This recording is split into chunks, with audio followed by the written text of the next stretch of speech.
रात का घना अंधकार अब धीरे धीरे पीछे हट रहा था और पूर्व दिशा में एक नई सुबह की सुनहरी आभा जन्म ले रही थी। यमुना नदी के शांत किनारे पर हल्की हल्की धुंध तैर रही थी। वातावरण में शीतलता थी। नंद भवन के पवित्र आंगन में एक नई अद्भुत सुबह ने जन्म ले लिया था। माता यशोदा अपनी गहरी नींद से जागी। उनके हृदय में एक अनजानी प्रसन्नता थी। उनकी गोद में एक अत्यंत दिव्य और सुंदर शिशु शांत भाव से लेटा हुआ था। उन्हें इस बात का जरा भी आभास नहीं था कि यह कोई साधारण बालक नहीं है। स्वयं भगवान नारायण उनके आंगन में एक नन्हे शिशु के रूप में प्रकट हुए थे। पूरे गोकुल गांव में अचानक ही उत्सव का एक अद्भुत वातावरण फैल गया। नंद बाबा के घर पुत्र जन्म की शुभ खबर पूरे गांव में गूंज उठी। हर ओर हर्षोल्लास था। आनंद में डूबे ग्वाल बाल ढोल और मंजीरे बजाते हुए नाचने लगे। गांव की गोपियां मधुर स्वर में मंगल गीत गाने लगीं। वातावरण भक्तिमय हो गया। गायों के खुरों से उड़ती हुई धूल में भी जैसे आशीर्वाद और पवित्रता घुल गई थी। पूरा गोकुल गांव इस अलौकिक आनंद में पूरी तरह से डूब गया। हर चेहरा खिला हुआ था। उधर मथुरा के राजमहल में कंस को यह समाचार मिला कि देवकी का 8वां पुत्र जन्म ले चुका है। यह खबर सुनते ही वह भय और असीम क्रोध से भर उठा।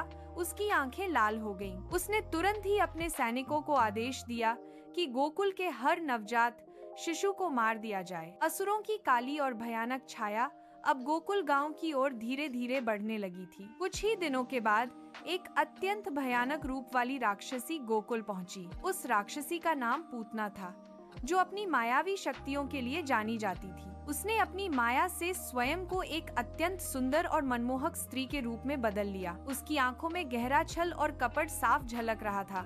उसकी गोद में मृत्यु छिपी थी। वह सीधे नंद भवन में पहुंची, जहां बालक कृष्ण लेटे हुए थे। माता यशोदा और रोहिणी उसकी मायावी शक्ति से पूरी तरह मोहित हो गईं। पूतना ने बालक कृष्ण को अपनी गोद में बड़े प्यार से उठा लिया, जैसे वह कोई साधारण शिशु हो। पूरा वातावरण अचानक ही शांत हो गया। एक अजीब सी खामोशी छा गई। हवा थम सी गई। पेड़ों के पत्ते भी हिलना बंद हो गए। पक्षियों की चहचहाहट भी रुक गई, जैसे प्रकृति भी कुछ अनहोनी महसूस कर रही थी। उसने अपने विष भरे स्तन से बालक कृष्ण को दूध पिलाने का प्रयास किया, परंतु यह कोई साधारण बालक नहीं था। वह तो स्वयं भगवान का अवतार था। कृष्ण ने केवल दूध ही नहीं, बल्कि उस राक्षसी के प्राण भी खींच लिए। क्षण भर में पूतना का असली विकराल और भयानक रूप प्रकट हो गया। वह आकाश छूती हुई एक विशालकाय राक्षसी बन गई। उसका रूप अत्यंत डरावना था। उसकी भयंकर चीख से पूरा गोकुल गांव कांप उठा। लोग भयभीत हो गए और अगले ही पल वह विशाल राक्षसी धड़ाम से धरती पर गिर पड़ी। गांव वाले इस भयानक दृश्य को देखकर भय से कांप उठे।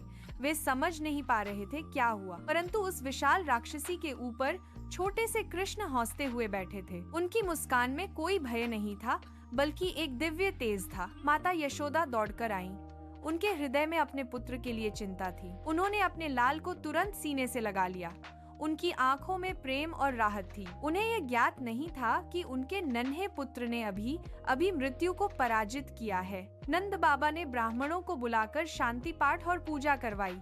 धीरे धीरे गोकुल में फिर से शांति और सामान्यता लौट आई, पर भय का साया था। परंतु कंस का भय अभी समाप्त नहीं हुआ था। वह और भी अधिक चिंतित था। उसके मन में आशंका और भी गहरी हो चुकी थी। उसे कुछ अनहोनी का आभास था। उसे यह समझ आ चुका था कि वह बालक अभी भी जीवित है और उसका अंत उसी बालक के हाथों लिखा है। यह नियति का खेल था। गोकुल की गलियों में अब एक नन्हा बालक रेंगने लगा था। उसकी लीलाएं शुरू हो चुकी थीं। वह मिट्टी में खेलता, गायों के पीछे दौड़ता, हर किसी को अपनी ओर आकर्षित करता और अपनी बाल लीलाओं से पूरे गांव का हृदय जीत लेता। हर कोई उसे प्यार करता था, पर समय के साथ साथ उसकी लीलाएं और भी अद्भुत और चमत्कारी होने वाली थी। अगली लीला में गोकुल की धरती एक बार फिर कांप उठेगी और माँ यशोदा को पहली बार अपने बालक के मुख में पूरा ब्रह्मांड दिखाई देगा। यह एक ऐसा क्षण होगा जो उनके जीवन को हमेशा के लिए बदल देगा। कृष्ण की बाल लीलाएं गोकुल में हर दिन नए रंग भर रही थीं। वह माखन चुराते, गोपियों को सताते, पर सब उनके प्रेम में बंधे थे। उनकी हर शरारत में एक अलौकिक आनंद और दिव्यता छिपी होती थी। गोकुलवासी अपने इस नटखट कान्हा से असीम प्रेम करते थे। प्रत्येक दिन के साथ कृष्ण की महिमा और भी बढ़ती जा रही थी। उनकी कहानियां और लीलाएं युगों युगों तक सुनाई जाने वाली थीं। और इस प्रकार दिव्य बालक कृष्ण की कहानी आगे बढ़ती रही।